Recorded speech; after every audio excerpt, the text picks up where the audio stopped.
What's up, everybody? It's your boy Onyx here, going full nerd with another little mini review or just talking about something I came across. So, have you ever just wanted to watch some trippy stuff?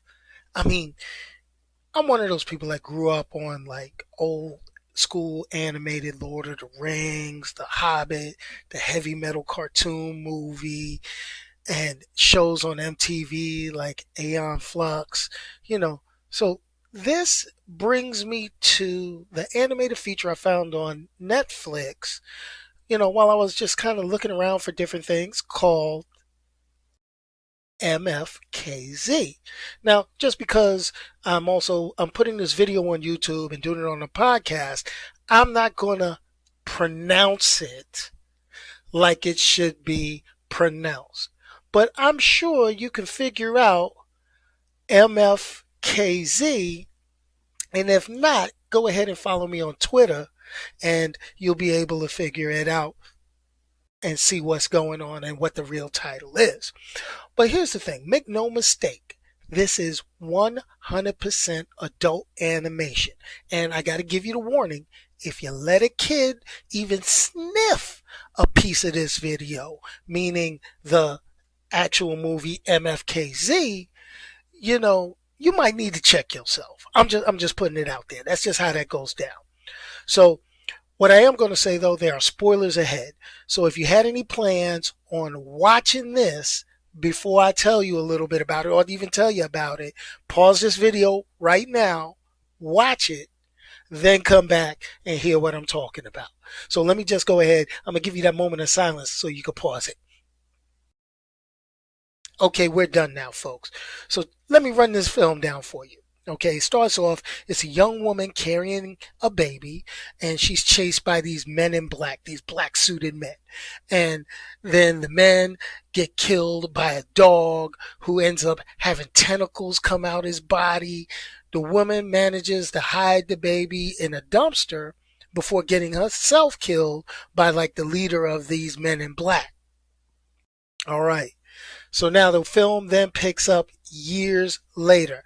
The baby, found in the dumpster, is now a grown adult named Angelino. They call him Lino, all that good stuff. He lives in a ghetto, rundown apartment in a place called Dark Meat City. DMC. Okay, has a lot of similarities to like Los Angeles, South Central LA. Okay, let me put it out there. He's got him, his friend Vince, who is basically like Ghost Rider. He's a flaming skull on a body, all right, and a house full of pet cockroaches. Notice I'm saying pet cockroaches.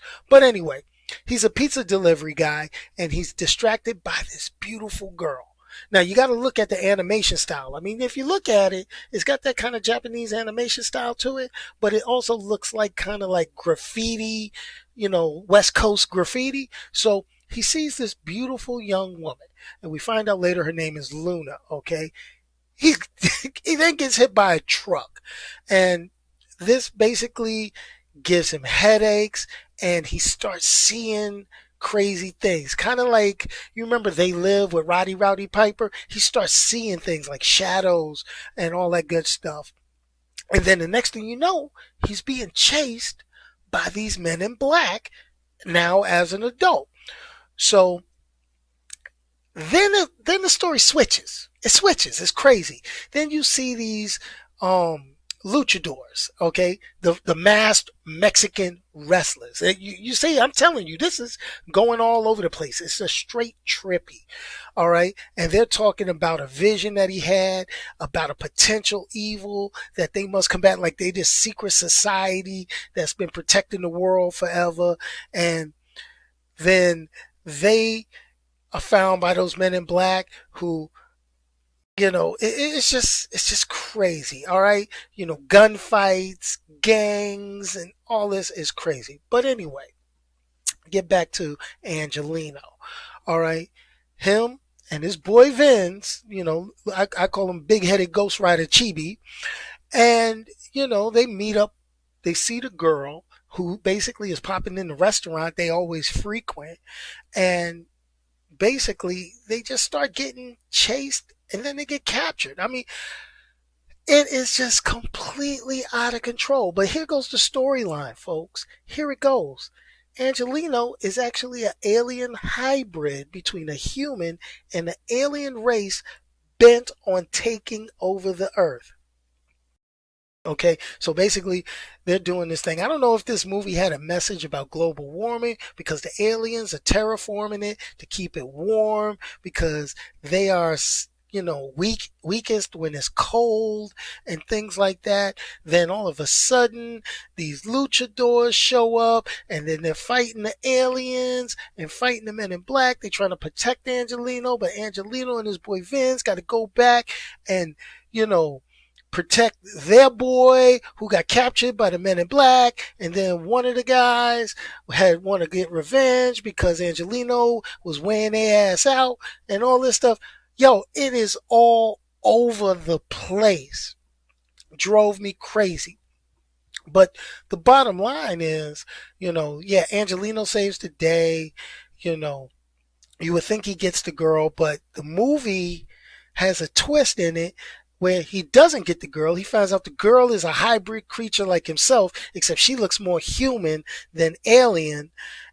He looks alien. I'm really not feeling them having Angelino as this little, you know, ethnic black blob with two big eyes. I mean, I don't know how I feel about that, but it is what it is. It's a French Japanese animation collaboration. So, it is what it is. But here goes the part that drives me crazy. It ends off, he didn't really stop anything, and then you see what could potentially be the alien, invasion of Earth and all it.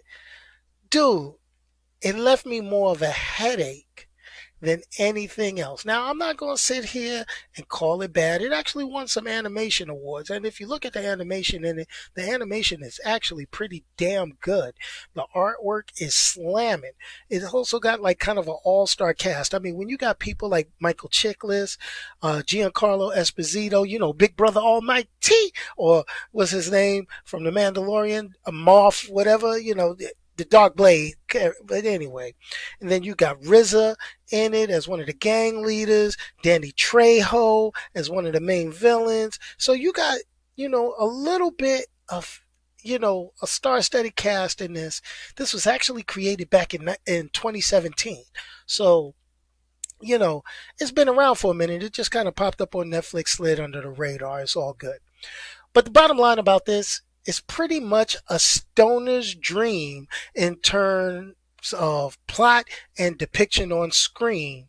And, even the crazy, mad voice talent, I don't think can save it. The soundtrack is pretty hard banging. It's nothing that I would download and listen in my car, but the thing about it is it kind of it hangs in there. I can see why people kind of like it if you into that kind of thing. So what does MFKZ?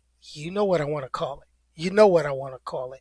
I want to say it, but YouTube is a family friendly place and my podcast is a family friendly podcast. No, it ain't.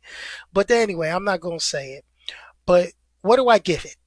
Well, I'm giving it a 3 out of 5. I mean, you could take this or you could leave it. It's right up the middle. I'm not going to sit here and say you need to watch this. I'm not going to sit up here and say it's bad because there are moments that I felt pretty good about it. The story kept me entertained. The end was a little bit of a cop out, in my opinion. But, it's basically a time killer with some good trippy animation and a weak ending. The weekend, it makes me feel like the writers looked at this and said, you know what? You know, F this. We're just done. Wrap this up. We got our paychecks. We get ready to go hit the bar. That's how it sounded. That's how it felt. But that's just your boy.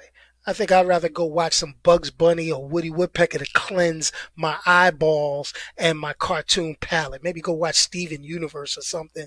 Get some, go watch some, My Hero Academia, and see, get myself feeling a little bit better. But anyway, check it out at your own risk. MFKZ. Muff. I can't say it. I can't say it. But anyway, hey, just remember, got a live stream every Sunday. Join in to the talk. See what we talk about when it comes to movies, comic books, television, all that good stuff. Anyway, y'all, hey, It's your boy Onyx. Peace, y'all, and I'm out of here.